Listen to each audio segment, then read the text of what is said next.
YouTube, I've been banned from Facebook and other platforms. I must be saying something right, given that authorities lie to us on a monumental scale by the minute.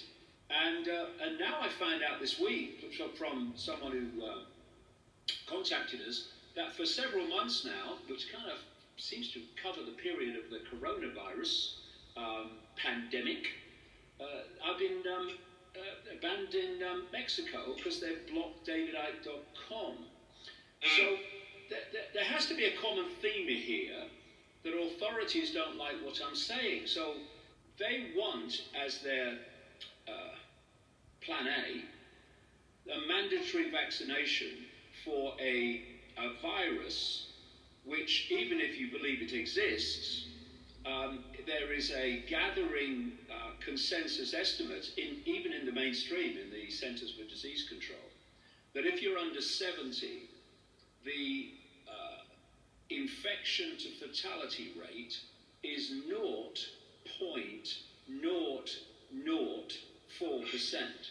And even overall, if you include all the old people, then it's 0.26%. There seems to be recurring figures at the moment. So the justification for all the social distancing, all the transformation of human society, the track and trace surveillance system, which is designed to lead to what you're talking about, the Chinese credit system, where if you don't do what the government says, then there are consequences. And also to the mandatory vaccination. And you know, these things are not pulled out of the air. They are prepared for over a long period of time. This is a really long projected agenda that we're looking at. We're only seeing one section of it now, the one that's being introduced as we speak. And so all this movement over the last few years, particularly the last year or so, of compulsory vaccination in American states, the health secretary here, a deeply unimpressive man called Matt Hancock, has said, well, I'll have to look at possibly mandatory vaccinations. This is before all this pandemic stuff hit. This is preparation. So the plan number one, you have mandatory vaccination.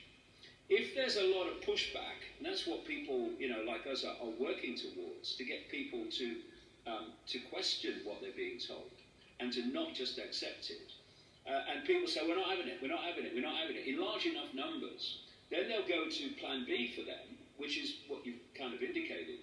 If you want to control the perception of the global population, in other words, control their behavior, because behavior comes from perception, then you have to control information, because perception comes from information received.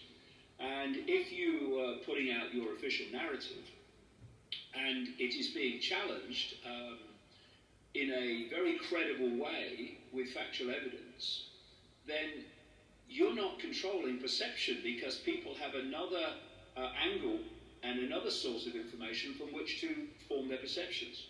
So you want total control. I mean, we're back to Orwell here. You want total control of information so you can overwhelmingly control perception. To do that, you've got to delete, suppress those who are challenging the official narrative.